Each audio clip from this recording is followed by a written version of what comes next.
The premium hatchback and the compact sedan categories have seen a spurt in sales over the last few years. While a majority of buyers prefer large hatches for their upmarket image, the sub 4 meter cars have a lot of takers, for they are a sedan at the end of the day. On popular demand, here's how the Elite i20 fares against the new compact sedan on the block, the Ford Aspire.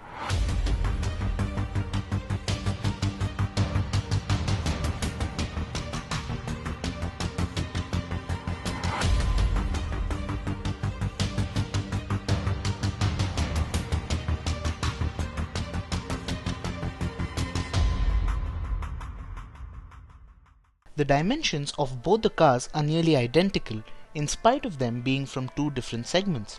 The Elite i20 is no small car by any margin and is in fact wider than the Aspire. The large hexagonal airdam, sleek grille and the pullback headlamps give the i20 some aggression up front. The side and the rear sum up the Fluidic design philosophy very neatly. The sharp crease running along the length, wraparound tail lamps and the blacked out C-pillar are extremely neat design touches. The Aspire on the other hand is slightly conservative in comparison. However, it is definitely amongst the better looking compact sedans in the market. The large grille takes up most of the real estate at the front, with the swept back headlamps and bulges on the bonnet adding some character.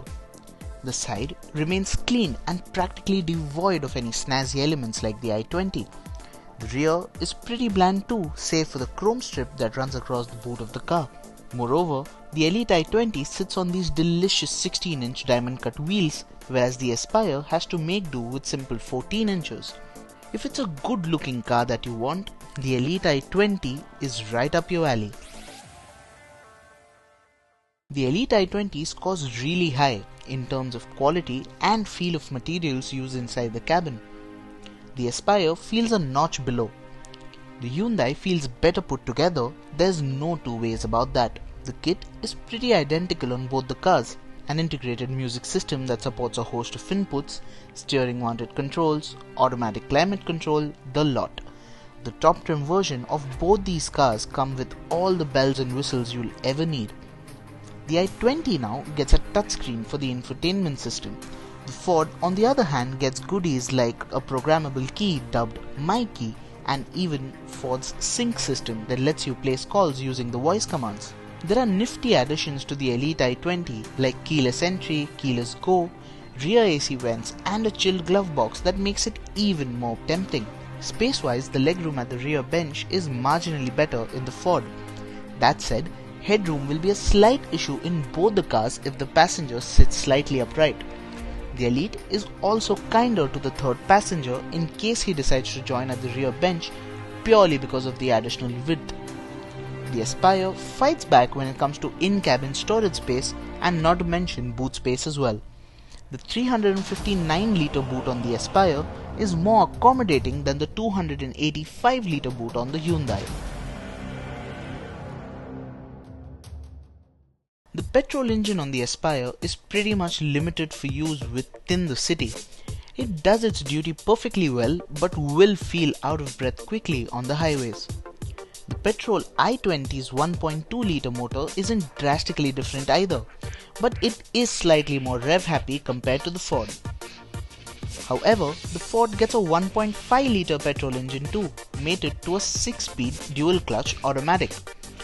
The DCT is an absolute boon in our clogged city conditions and should be on your radar if your travel involves a lot of city commuting. In case it's the diesel you want, it really is a close call. While the Aspire gets 10 more horses than the Hyundai, it has lesser torque. Both cars have decent low-end grunt, but it is the Ford that gets off the line quickly. The diesel motor on the Aspire will put a smile across your face if you stomp on the A pedal. The Hyundai has a much more linear power delivery in comparison. Both the cars get a relatively light steering and are quite easy to zip around traffic and not to mention to park. The Ford steering weighs up nicely when the speeds climb. The i20 on the other hand does not inspire as much confidence when being pushed hard. Also, while both cars have a soft suspension setup, it is the Elite that absorbs the bumps and the potholes better.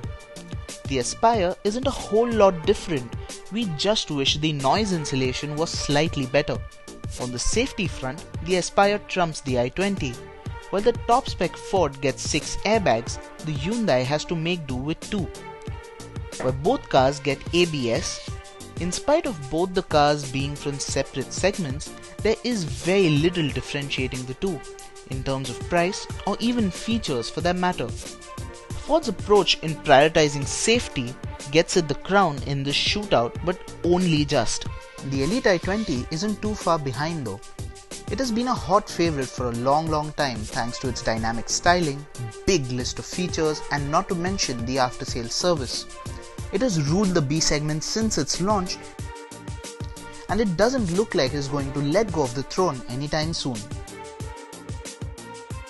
Do let us know what you think of the two cars. Do subscribe to the CarDekho YouTube channel for more news and reviews.